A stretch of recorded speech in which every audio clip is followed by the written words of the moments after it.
are now going to transition on to our next panel, which is entitled Employment-Related Needs and Strategies Unique to Women Living with HIV. And this panel is going to be moderated by our very own Vanessa Johnson. Vanessa Johnson has 28 years of experience in developing, managing, and sustaining and advocating for consumer responsive and community-directed health services. Of the 28 years, 14 years were spent developing and providing capacity building assistance in the form of leadership development and community mobilization programs for people living with HIV, with a special emphasis on women living with HIV and AIDS. She is an experienced facilitator and trainer with earned training certifications for a number of health-related prevention interventions. Vanessa is also an innovative program designer for peer and consumer leadership trainings and community mobilization campaigns, and has had proven expertise in working with community-based organizations, health departments, and members of the people living with HIV community. Furthermore, Vanessa is experienced in writing successful proposals, business plans, policies and procedures in governance, personnel, and operations, and developing collaborative relationships and partnerships in a variety of institutions and organizations. Vanessa is also the current president of the board of directors of the National Working Positive Coalition. Vanessa? Thank you. I'm hoping everyone can hear me. You can. All right, great. So good morning. And since Mark and Sylvester have previously thanked the principal organizers of this much needed institute, the keynote speaker, Harold Phillips, which I had an opportunity to see yesterday, and I was overjoyed about that, I will thank the previous panel presenters for the gift of sharing their stories and for their resilience and hope. I serve as the chair for the National Working Positive Coalition, and the panel I'm moderating today is on employment-related needs and strategies unique to women living with HIV. The four panelists you will hear from will share their lived and living experiences with HIV and employment by responding to a series of questions. So I'm going to start with introductions, and I will start once again by saying my name is Vanessa Johnson. In another important role I play, I serve as co-executive director for Ribbon, which is located in Largo, Maryland. I reside in Washington, D.C. I'm a 34-year long-term survivor of HIV, and of these years, I worked, whether that was volunteered or paid, for 33 years in the HIV arena. Mm-hmm. So now I'm going to have the panelists introduce themselves. Yolanda Diaz, Pat Kelly, Octavia Lewis, and Vanita Ray. As I call upon them to introduce themselves, I will start with Yolanda. And if you all remember when we talked, you were going to introduce yourselves by saying your name, title, affiliation, where you reside, your pronouns, years you've been living with HIV, and the number of years you've worked, and how many of those years involved work in the field of HIV. Ready, Yolanda? Yes. My name is Yolanda Diaz. I am a health educator at Iris House. I live in the South Bronx. I've been positive for over 35 years, since 1989. My work experience working in the field of HIV, it's 30 years. And about those 30 years, I volunteered 3 years. And I've been working with HIV since I came out of prison. All right. Thank you, Yolanda. Yolanda, please share your pronouns. My pronouns is she, hers, and hers. As are mine, because I didn't share mine either. So let's go to Pat. Good morning, everyone. My name is Pat Kelly. My pronouns are she, her, and auntie. I am the executive director of a family affair in Orangeburg, South Carolina. And I sometimes be in New Haven, Connecticut. I am in my 39th year of living with this diagnosis of HIV. Thank you. And how many years have you worked in the field of? I have worked in this field with volunteering about 25 years. Thank you, Pat. Octavia, good morning. Good morning, everyone. My name is Octavia, and my pronouns are she and her. I reside in Atlanta, Georgia. I currently work for Merck as a senior customer service representative. I have been living and thriving with HIV for 18 years. And within those 18 years, I have been working in the field of HIV, volunteer and paid, about 16 of those years. So, yes. Thank you, Octavia. Thank you for sharing. And last but not least is the lovely Vanita. Hello, everybody. My name is Vanita Ray. My pronouns are she, her, and Aya. Y'all see Vanessa got us on a stick. So my affiliation. So I serve as a member of the U.S. People Living with HIV Caucus, but I'm also a consultant and executive director of an organization called Black South Rising. I live in Houston, Texas. I was diagnosed April 2nd, 2003, about 11:30 Eastern Standard Time. And I have been working in the field, well, volunteering first in 2008 and started working for less than I was worth in 2014. Hey, thank you. Appreciate that. So now we're going to go through a series of questions. The panelists will respond to the questions. I want the panelists to feel free that if someone says something that you want to remark on, feel free to do that as well. When the time is up for the question, I will just signal that our time is up and we're moving to the next question. Is that fair? Yes. Very good. So now we're going to address the benefits and challenges of work. And we're going to start with Octavia first. Good morning, everyone. So piggybacking off of what Jasmine said, particularly being a woman of trans experience and a Black woman at that, oftentimes there is a thin line between asking for our expertise and exploiting us. And unfortunately, it took me a long time to understand what that thin line was and how to maneuver that thin line. I myself have been employed but underemployed, meaning that I was put into positions that I oftentimes knew more than the person that was supervising me. But because of my experience and because of who I was or am, it did, limit me in that capacity within those certain places. However, being who I am, I always look for avenues of trying to expand my own personal and professional development.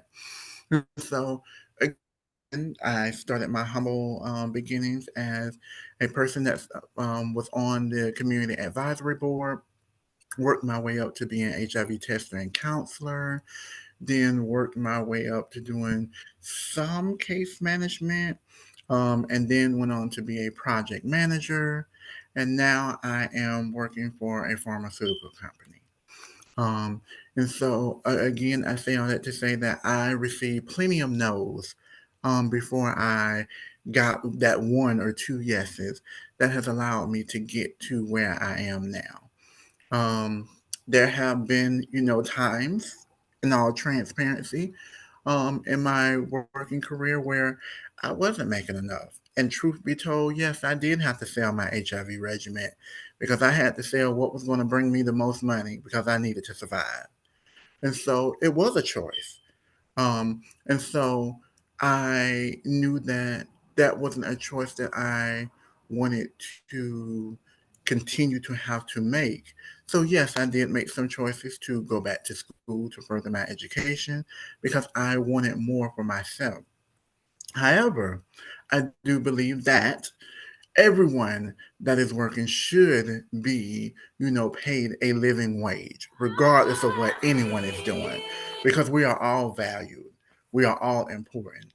And in every organization, it takes all of us to do the things to make the organization work as a well functioning team and organization. And so for me, going and navigating through my roles, I had to learn the worth and the value of every role that I was in. And honestly, my most important roles was those roles that were direct services. However, those are the least paid positions, but yet those are the most demanding positions if we're being transparent in an organization. And so, Juana, thank you. yes, I'm done. Yeah, thank you so much. Thank you, Octavia. I wrote down a couple comments for when we get to the discussion. So thank you. How about you, Yolanda? Same question. So I would say that I benefit by having a mentor, educate me. Because when I first started working, I came, like I mentioned before, I came from prison. So even though I'm loud, I was louder at that time. So I needed people to help me, modify my tone of voice, help me become a receptionist, help me to talk to people, to do community follow-up, because I'm a health educator now. And also the benefits of coming out of prison and volunteering the first 3 years, because I didn't know nothing about, I knew that I was living with HIV, but I didn't know the field. I know that my story was really important. I knew at that time because I was still living. I didn't die in prison, which I thought I was going to die in prison. But I was still living, so I knew that people needed to hear my story, but I didn't know how to inseminate it, right? So learning, coming to a community-based organization, staying there the whole day, asking for a stipend position, because that's how I started, and I had to volunteer. Those were the things that benefited me to be who I am today. And the finance part of them paying me, I started with nothing. And then still today I stagnate in the finance part because I feel like um that the pay is still in the same salary raise. And we had talked about this, that they add on the responsibilities and keep on adding on responsibility, and the finance is still the same. So that means that I have to do something for myself and go back to school, and get what I have to get, for I could not be stagnated where I'm at my job. So I'm still here working because I don't want to become homeless. That's like the bottom line. I still have to pay my bills. So in being all this, I do benefit of having a job. I also participate in being in the caucus steering committee and PWN, you know, with the women with the USA and also New York City. And I volunteer and become in other steering committees as well with the Latinx. And I just recently joined Role for Aging, which is gonna be like I am excited to give all what I have, to be in these committees, and continue learning, because I hardly don't talk in none of them, and then I'm always talking. So I'm just saying. Thank you, Yolanda. That was excellent. Thank you so much. Thank you. Vanita. Hey, and I didn't thank y'all for having me here. And Harold, I loved listening to you today, and I'm going to miss you. So I just had to say that. So for me, how have I benefited? My story is a little different. I was diagnosed probably 4 years after passing the bar and practicing law in District of Columbia. And because of my depression and not wanting to accept my diagnosis, I stepped away from work for a moment, for a year or two. And when I got through it, I could not regain employment in the legal profession. When you have a gap and you move, I was in DC, moved to Texas, took the Texas State Bar, but couldn't get a job. And as still, coming out of the challenge of being diagnosed with HIV. And in my previous work, I did a lot of advocacy in communities, and I was that community lawyer. So getting involved in HIV was the way back to employment that I did not expect. I wasn't interested in sharing my story in the beginning. I was already sharing a story in communities that I worked with before. But because of HIV, it opened a whole nother door that I had to explore because I couldn't find a job in my own profession. And I did consulting work and land use and things. And in 2014, I started doing volunteer work for HIV in 2008, probably serving on the Ryan White Planning Council, still not sure of my place, right? And I got an offer to start a leadership program in 2014. They had a $40,000 contract and paid me $20,000. And I debated whether taking it, because how was I going to pay rent and stuff with $20,000? I'm a lawyer, I'm all this, I have a grown daughter and things like that. But I took it to take the opportunity, and that opportunity ended up turning into a career. After the year and success, I was hired on by that federally qualified health center as a policy manager, because people then started recognizing that I had a few more skills besides being a woman living with HIV, because usually we're stigmatized and marginalized because there's no expectation that we can do more. And I really understand what whoever said that. You're sitting in rooms and they're talking about people living with HIV and you have to go, wait, you're talking about me. You do realize that. So it led me back to work, and that was 2014. And by 2023, I was co-executive director of the Positive Women's Network, where I got to do leadership development and advocacy and policy work on behalf of women living with HIV throughout the country. So I have benefited because it allowed me to continue the career I started before HIV and expand that to a world I didn't even think about. Some of the challenges still for me were, before I kind of got into HIV was, I had a depression that caused me to step back. I didn't know how to function in our society. That was difficult. I had to find this new career because of my own response to my HIV, but also the world's response. And some of those issues, fear of disclosure, healthcare, you're trying to navigate at the same time you're doing this and needing a livable wage. So dealing with my own internal things, external, because you could be in a room and hear all kinds of comments, and try to find the place that allowed me to use the skills I had, add to those skills, and in service of others, which was my work before I was diagnosed with HIV.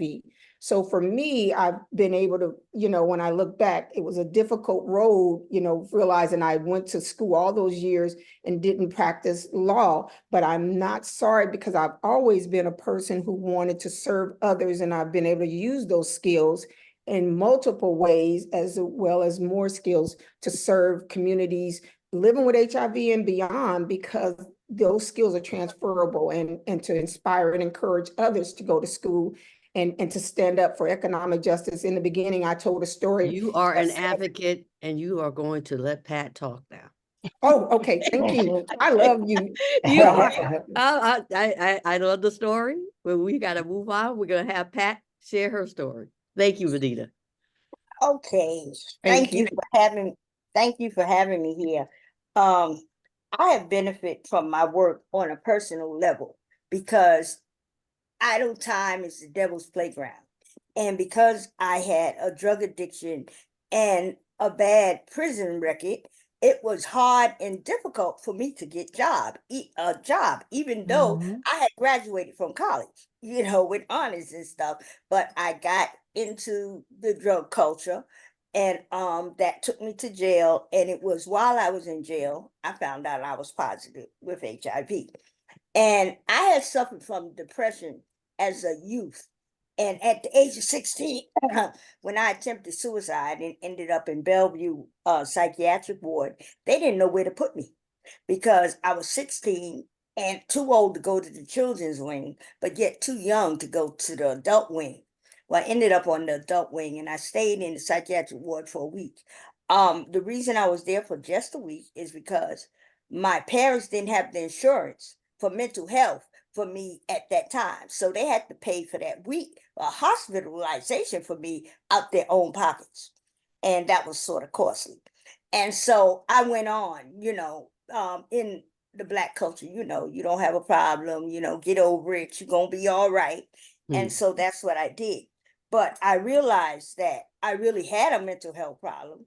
And as I got older and I needed help because it was my mental health, my trauma, my low self-esteem and all that that kept me in the drug culture.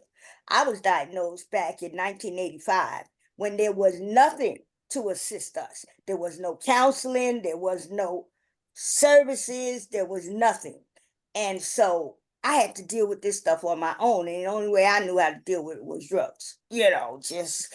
And when I did try to get a job, like I said, my prison, I did a life sentence in and out over 20 years. And so nobody wanted to hire me. So when I got involved with HIV, I started doing a lot of volunteer work. And I volunteer a lot. I started out volunteering in Connecticut, New Haven, Connecticut, where we started talking to the legislator, and I went to a support group that gave me my life back.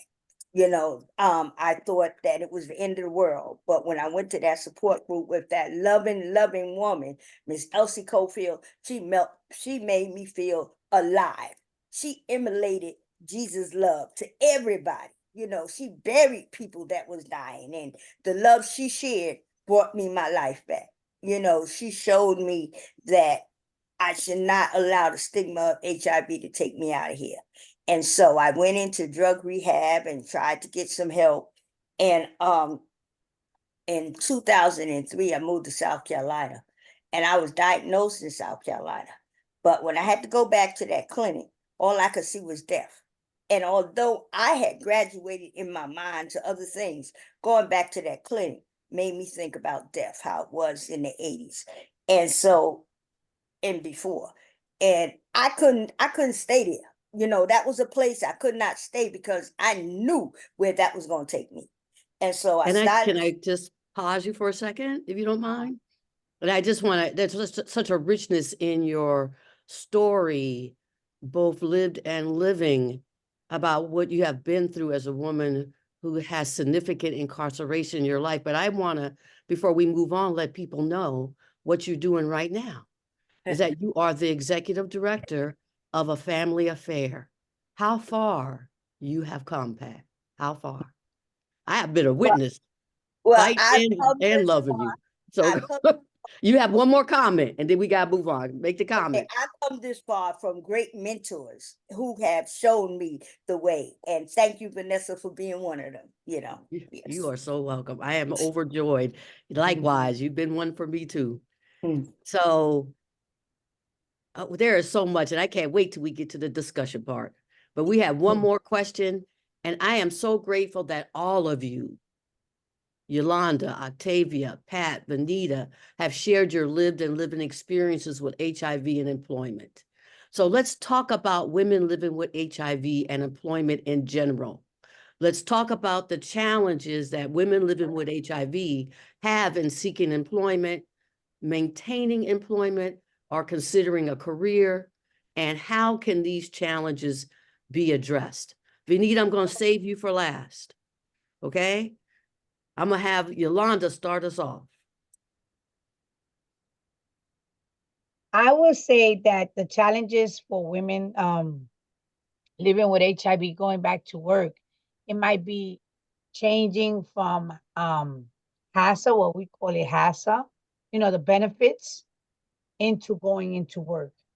I have talked to I have talked to a lot of women like, what are you so fearful of? What is your challenge? Like, why are you so fearful just to come to work? You could start volunteering. Maybe that might work for you. Just start volunteering, see what you like. If you like to work in the nutrition department, if you like to work, either giving out condoms, talking about your story, or even going back to school. A lot of women that I talk to, they say, well, my fear is just losing my housing, losing my benefits, losing my food stamps, my Medicaid, how I'm gonna get from point A to point B if I don't have insurance, if I don't have insurance to take care of myself, to go to the doctor, and my children, you know, if they are they gonna give me the same amount that I'm getting now, to pay my bills? That is also a stepping stone that women living with HIV have. And I think not only women living with HIV, I think we all as women go through that fear of, getting off of benefits just to going to work. If I'm gonna have enough just to get on the subway, you know, yeah, on the subway. And I think that just having that fearful of being having those benefits taken away from us, I also like inquire minds want to know, I also say, going back into training, professional development, having different types of training for the women before they even want to have the stepping stone. I remember when I came home and I was on public assistance. I was on public assistance for 2 years, but I went to GMAC, Gay Men Health Crisis. They had a whole line of trainings at that time on 20th Street in Manhattan. Arrive exponents, New York Latino, and NYU. I used to go to all these trainings in New York City, and I used to say, well, I'm going to go to these trainings, and get information because I have a story, but I have to get trained first. I went to the New York This is your last comment. Department of Health, the Department of Health to get training on doing HIV testing. So that was my spill, that's what I did. And I Okay, thank you, also Yolanda. asking for Thank trainings you, here. Yolanda. Thank You're you. I welcome. appreciate the motivation that you persevered, even though, and you may not have known all the way, but you know you needed to keep moving. So Mhm. thank you for that. Really welcome. appreciate that. Pat, your turn. I think it had something to do for me. I look at what Hal Phillips said about the systems of healthcare. The care you get in New York is not the same care you get in the rural South. The quality of life and employment for the women down there could be good or bad. But basically, childcare, transportation, all of these are barriers to you trying to get a job. Who's gonna keep the kids? How you gonna get there? Living in the rural South, you ain't got no transportation, and ain't no bus system. You know what I mean? So that's some of the barriers that we face as Black women living in the rural South, as far as going back to work. And then there's not that many jobs that's gonna accept you. And state the stigma of you having to go to the doctor. You got to take off. What doctor you going to? And, people being all and trying to be all in your business. I hear you. Anything else you want to add? What do you think is the one thing that might change all that? I'm not sure. I think if the women get educated on the system of how employment would improve their lives and help them to thrive better would be what they need. But in the rural South, you're so separated, you don't get no news. You know what I mean? It's hard for you to benefit because the AIDS service organizations, all they trying to push is a pill. Yeah. All they want to push on you is a pill. And that's why I started Family Affair. We started a Family Affair to help people with the social, personal, all the physical stuff, help them benefit from the benefits that some of the social workers don't even know that's there for. And then one thing that I like at Family Affair does, and I know many of you do that are on this call, is that they really have started a virtual network so the women in the rural South can stay connected. So thank you, Pat, for doing all that. And I'm going to go to Octavia. Yes. So thank you, Yolanda, for mentioning HASA. It definitely changed my life living in New York. But I made the decision to come back to the South. And I'll never forget in 2018, when I attended the Saving Ourselves conference in Jackson, Mississippi, the legislation had just, um, they had changed it where they started charging individuals $25 to get an HIV test. And if anyone knows anything about the South, Mississippi is the poorest state in the union. So for many of those individuals that were living in that state that were already impoverished, if they had the decision to make between getting a gallon of milk and cereal for their children versus taking the HIV test, guess what they were going to do? They wasn't gonna And take it. so for me, um, making that decision to come back to the South, it wasn't an easy pill to swallow. I'm not gonna lie, even though I am gainful employed, I am still nervous. Because as they say, even though, we may be working, many of us are just one paycheck away from being homeless. And so for me, no, I don't have that nest egg as most people have, because again, me getting this job now, in the professional capacity I have with a pharmaceutical company at 42, a lot of my colleagues got theirs in their early 20s, and a lot of them already have, that substantial leg up, over me. But I am grateful for that opportunity. However, I do know the realities, like Miss Pat say. How does your job feel about you having to take off? For some of us, that goes every 3 months to go to the doctor. What is that like? And I am one of those individuals. Even though I am undetectable, I still go every 3 months. Mhm. Um, and so those are some of the things that, yes, I did have to, have conversations about and discuss. Because again, like was brought up, it is not equal across these United States when it comes down to accessing healthcare and the services that are provided to any of us. And so with all of that in mind, I still made the conscious decision to come back because I, had children and I wanted them, to grow up in an area where I could afford to have a home for them and a yard for them to play in, because their safety was paramount as well. And so, as a person living with HIV, particularly women, we often put the needs of others before ourselves. And I think that, again, that is not always understood by some people that don't have to make those decisions. Well, what are you doing that for? And understanding that a lot of things we do, we don't do for ourselves.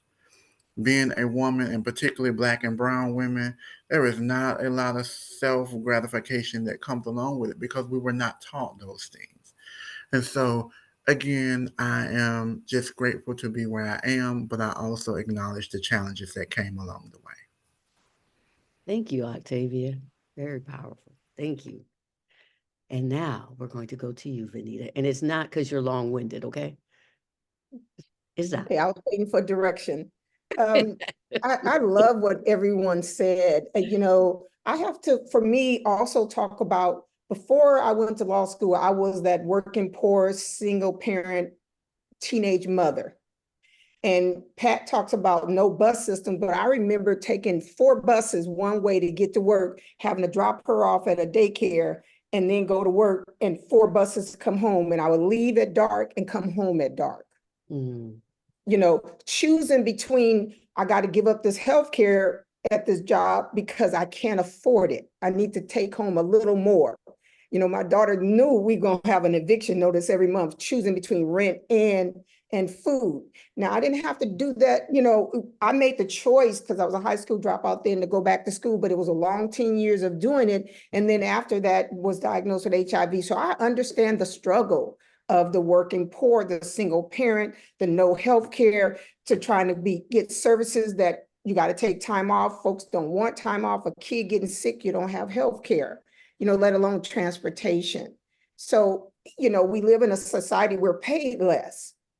And so that I was glad that Harold talked about too, structurally and systemically, what women face that makes us more vulnerable to HIV. And then if we are diagnosed with HIV, all of those things are more pronounced. And we don't talk about the trauma, the everything else. I remember being raped and not wanting to tell about it, and I had to go to work in 2 days. Because, I can't talk to nobody. After being diagnosed, the isolation I felt, but I still had to show up as mama and grandmama, right? And I would sit in my room and cry, but then I'd have to go out and put on this brave face. It was just really, I couldn't remember where I could disclose and where I couldn't. I felt like I was living this double life that I had to keep up with. Today, clearly, the fact that I'm open everywhere and I don't have to do those struggles, I still understand them. And some of the work we do is how do we get our women economic justice? Let's stop asking us to speak for a $25 gift card and thinking we done something. The struggles are real, and our stories are more valuable. I told someone yesterday, everybody sitting in the room, we're talking to physicians, they're getting paid and we're getting a $50 gift card. There's some inequity in power and balance there that needs to be shifted.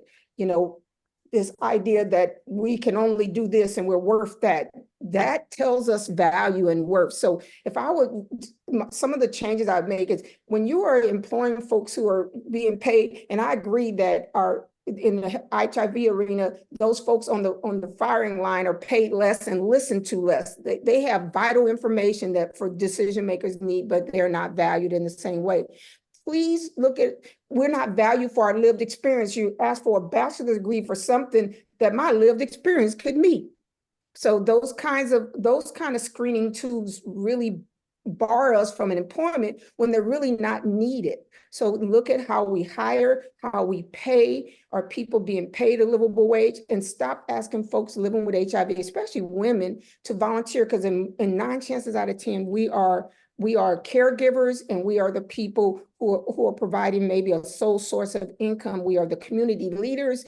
Everyone's dependent on us, so our needs are sometimes on the back seat, but access to healthcare, employment, housing would make a whole lot of difference. And we want to move up the Maslow's hierarchy too. And we can never get there because society, because we live with HIV or women, keeps us at the bottom of that pyramid. So I would say folks really be intentional about what we tell people, about what we pay them, the position they can have, and these degree requirements that are only barriers for us and not valuing lived experience need to change. Thank you.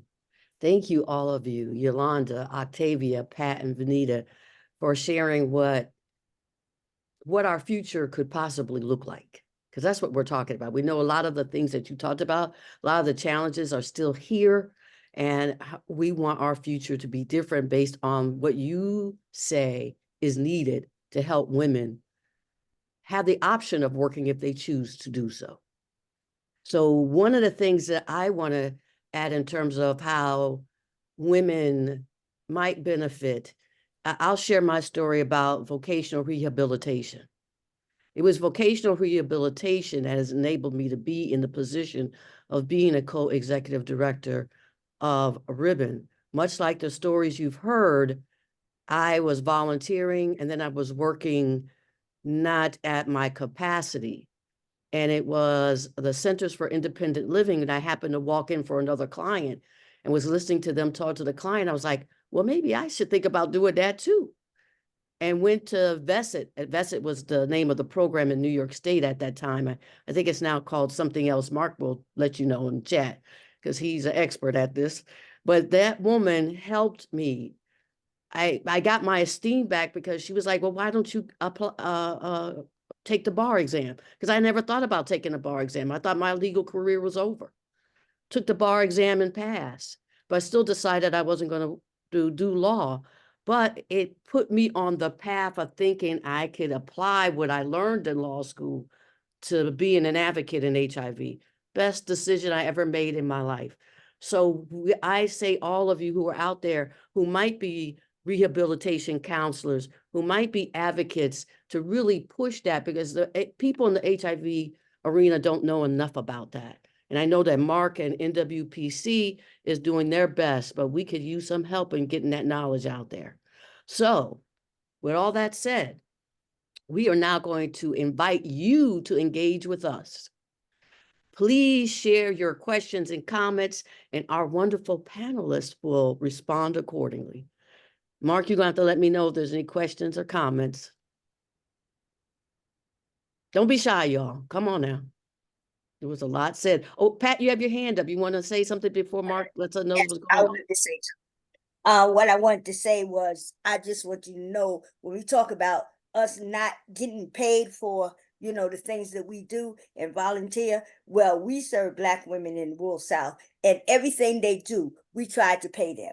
If they're going to do a session, we say, your worth, we can't give you a whole lot, but we're going to give you something to let you know you're worthy in what you've done. And in creating a family affair, everybody that works with me, hands-on, are women living with HIV, Black women living with HIV, because I know this is something that we need for our moving up financially and to do the work that serves us. Excellent, excellent. Thank you. Thank you, Pat, for that. Mark, Welcome. we have any comments or questions? We've got one question in chat asking about participation in common threads. Did you participate in common threads? And if so, how did that impact your vocational development? I think we have two, Yolanda and Pat. Mhm. Any one of you want to I'll say start. anything? Yes. Yes, I'll tell you. Common threads helped me to be where I am now. It helped me to deal with the trauma that I had, and to realize that I was vulnerable to HIV before I actually contracted this disease. And it made me know that I am worthy and I can do all things, even though I've been through this, And so through common threads, I got my emotional balance back, and that was real important to me. That's wonderful. Thank you, Pat. Gotcha. Did you want to add anything, Yolanda? Are you okay? Wanted to add that common threads have inspired me, right, to be your own entrepreneur, right, and also show me that I have roots. I have my family tree. That was very inspirational, Vanessa, about the family tree, because I never knew about my ancestors. So when you go back and you learn about your ancestors, how empowered they were, you become empowered, with every illness that you have, because I live with HIV and I live with a lot of other stuff, recently I had COVID, RSV, and all that stuff. And that's one of the things that I wanted to talk about, just to end up with that. How do people work online? Like, if we don't want to work no more in person, how can we get jobs, on Zoom? Because we're so fearful of Excellent all question. these illnesses that's happening in our country. Yeah, excellent. Definitely, definitely. I think we have a couple more questions and comments. We have about 5 more minutes, and we'll take as many as we can. But I want to thank Liza, who's really instrumental in ensuring that Common Threads has a life, because she was the evaluator, she and another colleague, and we just adore them. I also want to thank Pat, who encouraged me. Pat chased me down and made me come to South Carolina. And I want to thank Chelsea and Martha and all their help in helping grow Common Threads. So do we have another question or comment, Mark? We do. Let's see here. With Darnell Motley asks, with regard to paying people for their time and expertise, is there a minimum amount folks with HIV should be paid for interviews, focus groups, and community advisory board positions? I open it up to any one of you if you'd like to ask and respond to that. I really don't think there's a minimum amount. I think that you create your amount that you want to get paid, depending on, and also you have to look at what you're doing, what's your background, because if you have benefits and then you're asking, somebody's asking you to how you say, to become a speaker or be on a webinar or anything like that, you just got to see where your limits are. You don't want to get, pulled back by RS or anything like that, but if you're going on working and you're doing working, you say, listen, I want $100, $200, $300 for an hour, whatever you want, and you set your goals on your value, that's what it is. Yeah, right now we pay $250 when we can for folks to come onto panels, to share presentations. That is what we pay because it is well worth it. One, people have to prepare. So people think, why are you paying $250 an hour? Well, you have to prepare. Then you have to present, and then you have to debrief. I mean, it takes more than just 1 hour. That's what I'm trying to say. And it's emotional. It's the emotional value of sharing your story. So I think I saw you, Octavia, did you want to say anything?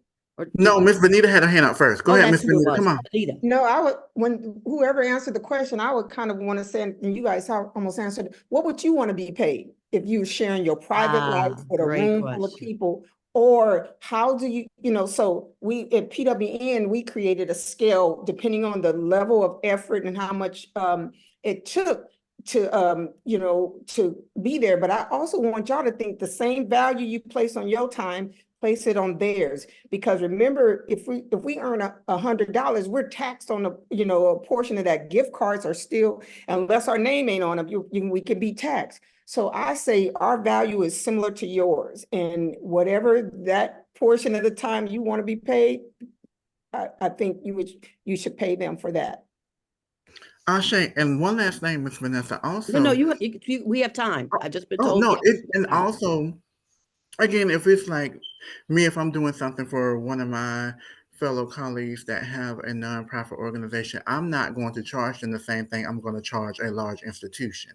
And Yes, if you are true. dealing with those larger institutions, you should ask more for those individuals when they are showing up and giving their time. And even if you are a nonprofit organization and you don't have extra money and you're asking people to come out for their time, when you get the opportunity to speak before or speak at conferences or other things, remember those that you had come before you to speak to your individuals. Think about them. And so that's how you can pay it forward as well. And so that's what I tend to do when I am gauging situations, because when I'm on every panel that I'm on, particularly, excuse me, when I know that there's new people that are coming doing this, I always ask them, baby, did you get your coin? I ain't asking you how much you got, because I don't need to know Did what's you in your get your purse, but I coin? need to I know love you that. got something to go in it. And so I'm very instrumental in that, because there have been times where people have asked us to be on panels, but the person on our left didn't get paid, and the person on the right got paid more than the person in the middle. And those are problems too that we have to address if they're equitable situations. Thank you so much. I see 2 hands up, and then we're going to go to we'll end with another question. Melanie and Victoria, do you have comments or questions? I have comment. Mm-hmm. I cannot state how wonderful whoever picked this panel. Kudos. Because there are a lot of people that have experiences similar, but hey, these are the best to give the information that is important, especially for people who are not living with HIV that are on this call. And I have been involved with Common Threads and Healing Together. And that experience, I'm telling you, if you think you know who you are, go to those sessions, and you will really find out that you didn't know who you were, but you can get there. And one more comment, Melanie. One more comment. I have been an executive director voluntarily, and I have realized that the organization really isn't an organization because the board is not very good, and there's no staff. And so when I finish this last thing with ribbon, hasta la vista.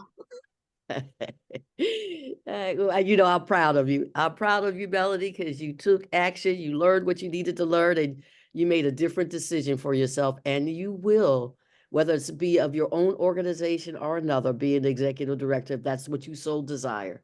So thank you for your comment. I'm going to go to Victoria and then Mark. Victoria? Hi, thank you so much. Thank you all. I'm just writing down all of this information and I thank you all for sharing it. I'm a person living with the virus as well, 29 years, African American woman who has fear of working full time with a degree because I do get HASA, who, is undervalued most places because I have 30 years experience. So I just appreciate you all validating what I've been feeling all this time and not making me feel like something I was thinking was wrong. I appreciate it so much. Um, and I would like to be a part of Common Threads at some point. But I just thank you all for everything you said, for validating us, for putting it in the forefront, because we have so many challenges and barriers. Thank you. You are so welcome. Mark, please, and somebody's I at the door. Thank you. And I was just wanted to put the spotlight on a question that was put into chat by the great Penny DeNoble. Penny, I'm wondering if you want to come off mute. Penny asked a question, and there was a second person, Martha Cameron, who had a similar question. Well, our organization works with, good morning, good afternoon, good evening, everyone. Lovely, lovely panel. I agree with Melanie 100%. These women are the best of the best. And my question related to returning citizens and what are, especially with Pat and Yolanda, with the experience that they've had of being part of being justice involved. What are your suggestions for returning citizens and getting them back into the workforce? What are the vocation rehab suggestions? And I also have on the call our education specialist. Frontline is moving into working with justice involved folks and helping them to rehab and get back into the workforce. So that question, the answer would be helpful to us as well. Thank you. Yolanda, you want to go first and then Pat? Yes. Well, with me returning back into the workforce as a woman coming out of prison, I had to go to I went to Fortune Society. While I was in prison, I did the transitional program, which was Women's Prisoners Association. And I live in New York City. So I live in the Bronx, so I had to come to downtown New York City. And those organizations, what they do, they help you prepare resume writing. They help you put all your negative things, because I used to sell drugs. So if I was selling drugs, how would I put that in a positive perspective in the resume? You understand? So, coming together, working with counselors that actually do the transitioning form, that's what helped me out. And also, like I've said before, I went to a lot of trainings in New York City as well, that I got training in the field that I wanted to go on. So I think that helped me out, and it will help a lot of people if they have these training programs in different states as well. Thank you, Yolanda. Pat? Well, I know my prison was not in New York, where y'all get the best services for people returning, but I do know in South Carolina we have just gotten a prison program to help individuals that are returning back into society, especially those living with HIV. So it's targeting people living with HIV, and I was glad to be on the board so that I could help them. And one of the things that I told them was, you can't give these people a list without having a name and knowing that when they contact somebody, somebody's going to be there. That you don't pull up a list and tell people you can have this, this, this, and this, and then they call the agency and there's nobody there to respond to what they think. And so if nobody's going to respond, you get frustrated, as an individual returning. Oh, these people done told me this, and I go here and they just talking like they don't know what I'm talking about. So we created a booklet. that had everybody's name, telephone number, who to contact, what services was. And we called those people to make sure this is what they were doing. So when the individuals called, they were going to get what we told them they were going to get. We also provided transportation for them to go back and forth to look for a job. We gave them like the bus pass or Uber services, depending on where they live, so that they can go for job interviews. And then the rehabilitation work with the prison system to take people into vocational rehab. And so I'm very happy to have been a part of, and I even worked for DHEC under that program for about a month, but it was a little too much. So I just stayed on the advisory board. And we've just recently had a summit with the prison board. And I had an opportunity to talk on that board too, on that panel. Yeah. Thank So you. they're working now in South Carolina, but they hadn't done that in the past. Now they are, especially for people living with HIV. So it's for people living with HIV, and DHEC implemented it. And we're still like in the first year. Thank you, Pat. And I hope that was helpful to you, Penny. I think that we're nearing the end of our panel. So we're gonna close out. I know there was many comments and questions. Thank you all for them. In regards to the questions, it is my hope that the NWPC will work with us on responding to those and getting that out to you as when they send up their follow-up information. Thank you all for your patience and understanding. I want to thank our panelists, Yolanda, Pat, Octavia, and Vanita for their participation, telling their truth about their lived and living experiences with HIV employment. They all know that I love them dearly. Gee, I get emotional. I'm gonna stop it. I start crying.